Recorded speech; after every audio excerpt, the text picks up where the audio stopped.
Play ball!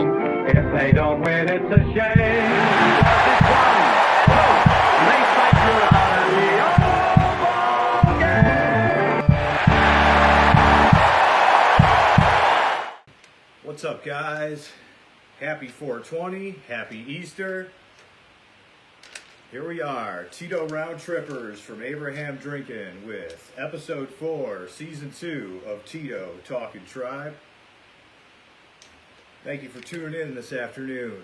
Today's franchise legend will be none other than Albert Belle.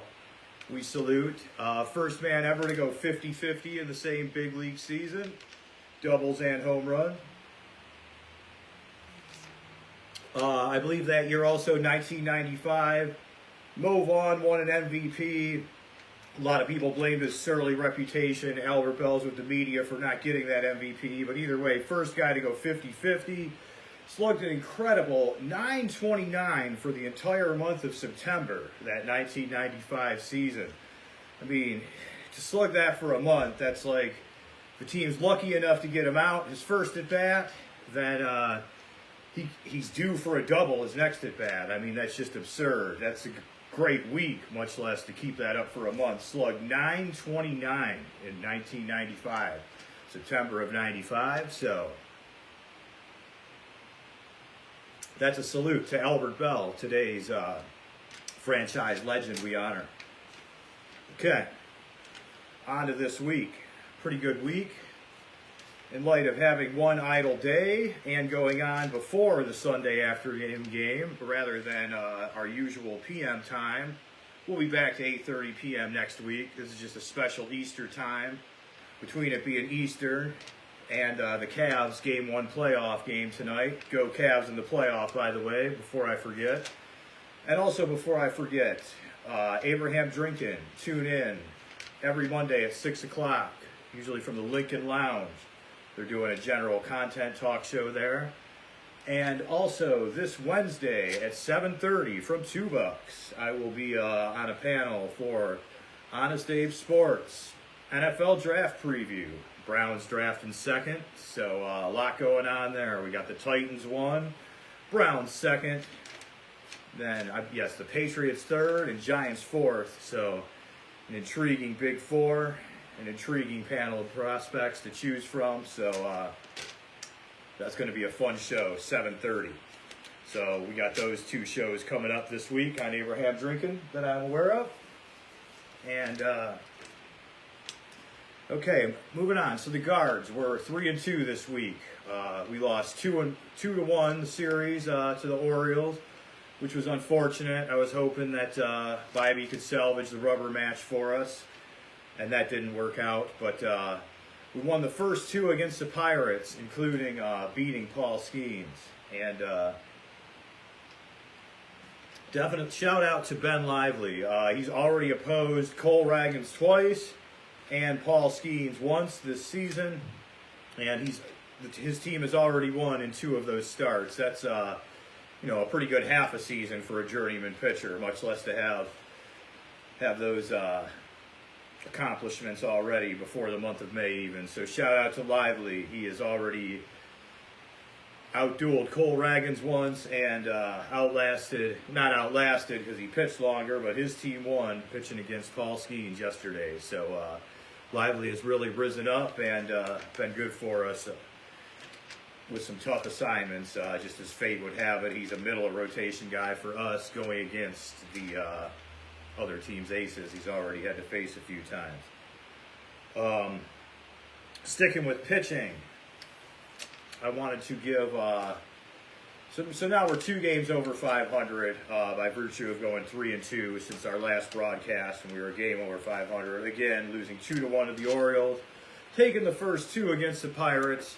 Quick rundown of today's lineup: Kwan, Nolan Jones, Jose Ramirez, Manzardo, Santana bats 5th, Arias 6th, Angel Martinez 7th, Hedgie at catcher batting 8th, day game giving Naylor a break, and Rocchio at shortstop batting 9th. And so that's the matchup today. Logan Allen on the hill versus Mitch Keller. Mitch Keller's pretty tough, but Logan Allen's stats have been just as good, if not better, than his this year. So we'll see how that goes. A lot of people are focused on bullpen-wise, Class A being a bit more mortal this year, and Paul Sewald, our prized off-season signing. $7 million is a lot for us to spend on a reliever.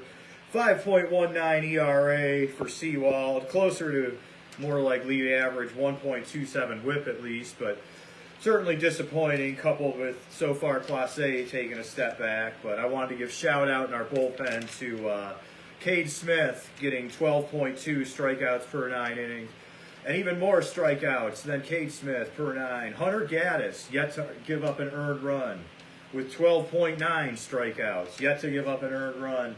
So him and Cade Smith have picked up right where they left off, dealing in our bullpen, which should give us a lot of hope there that things will be okay as we still work some things out with our pitching staff and hope to get a little more length out of our front rotation guys.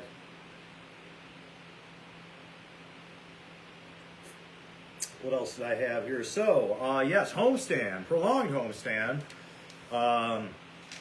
After today, obviously, we close out this Pirates series, and then we are at home for the Yankees.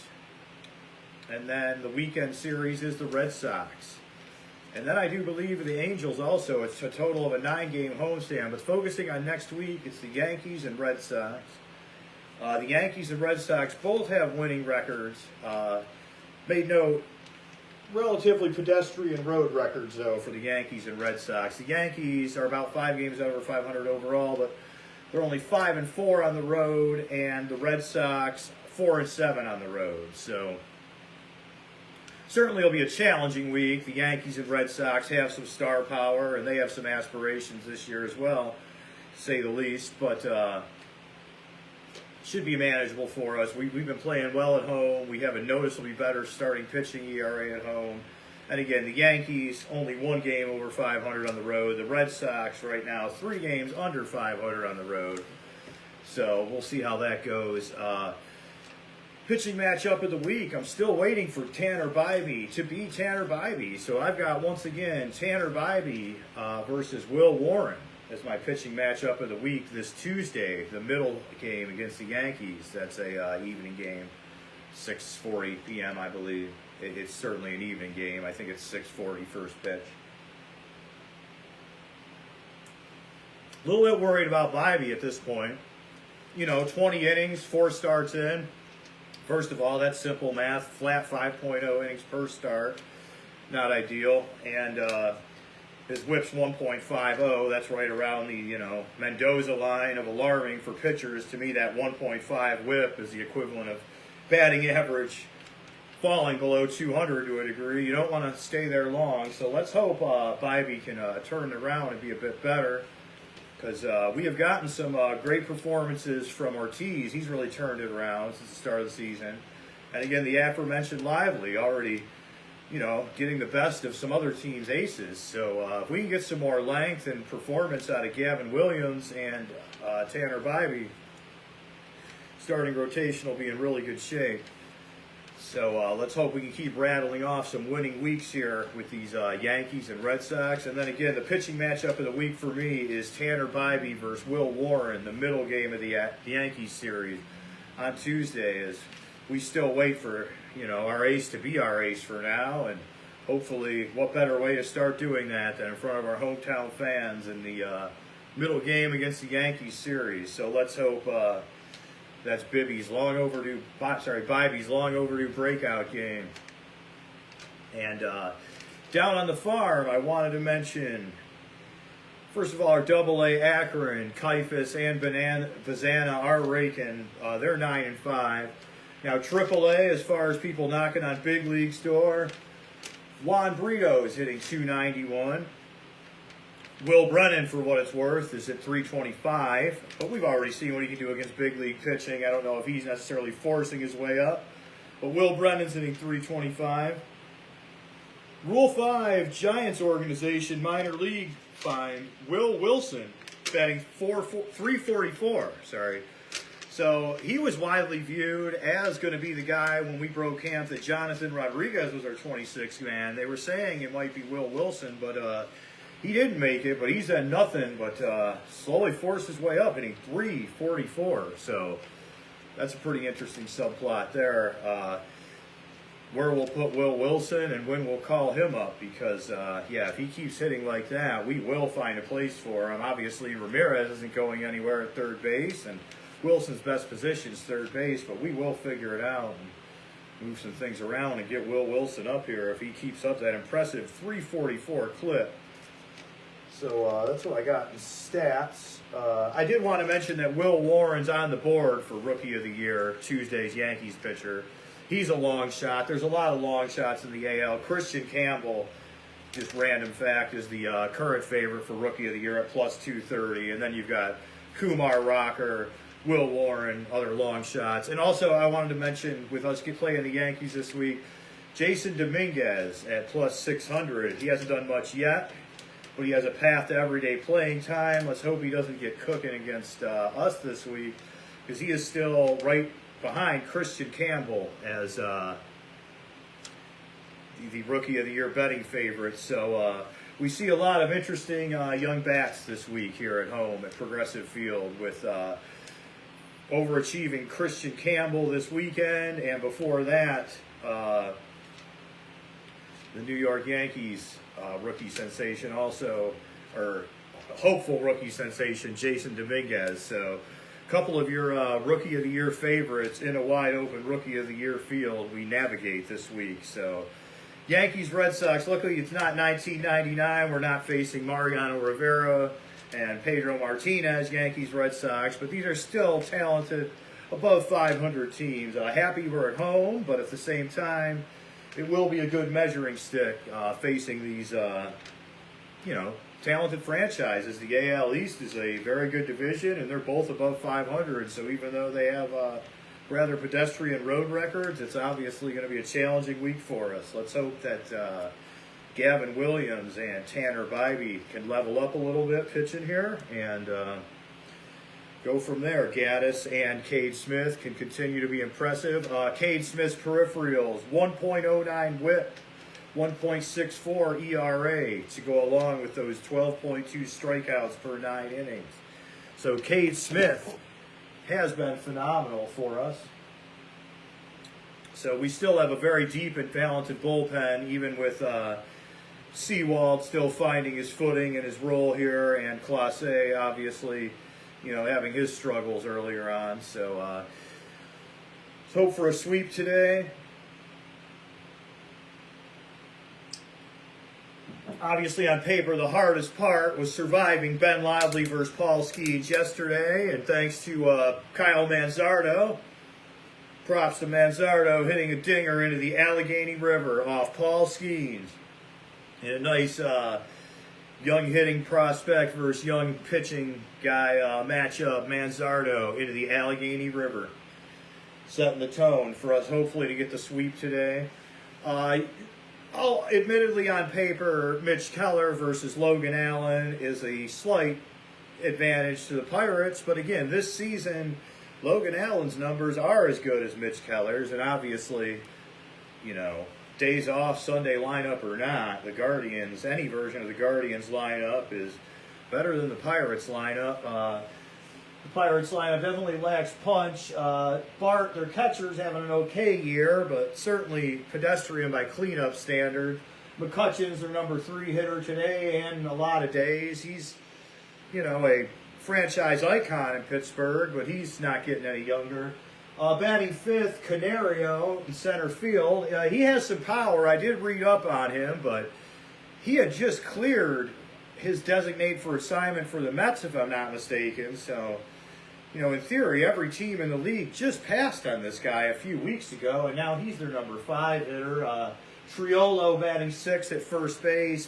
Pham in left field batting 7th. He's old, so we don't want to take our opponent lightly, but obviously this is not the 27 Yankees that Derek Shelton is writing into his lineup card today.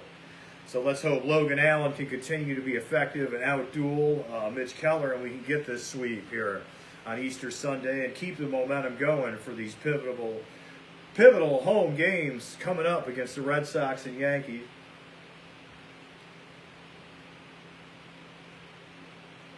Really, again, hoping for Bobby to have a return to form in this middle Yankees game versus Will Warren, the Tuesday night Yankees game.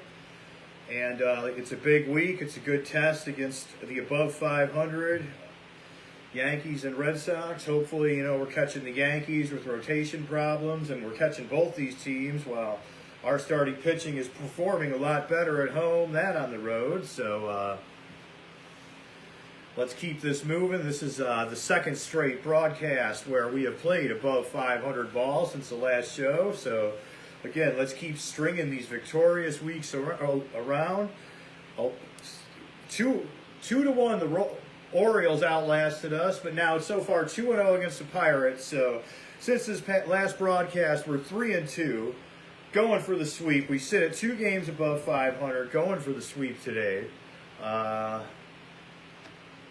see, that's about all I got for you guys. Thanks to our official sponsor, $2, and be sure to stay tuned at the Lincoln Lounge tomorrow at 6 o'clock for the Abraham Drinking Show. And very happy 420, very happy Easter, everybody. And let's see Logan Allen outpitch Mitch Keller and get the brooms out against the Buccos. Go Tribe. Play ball! If they don't win, it's a shame.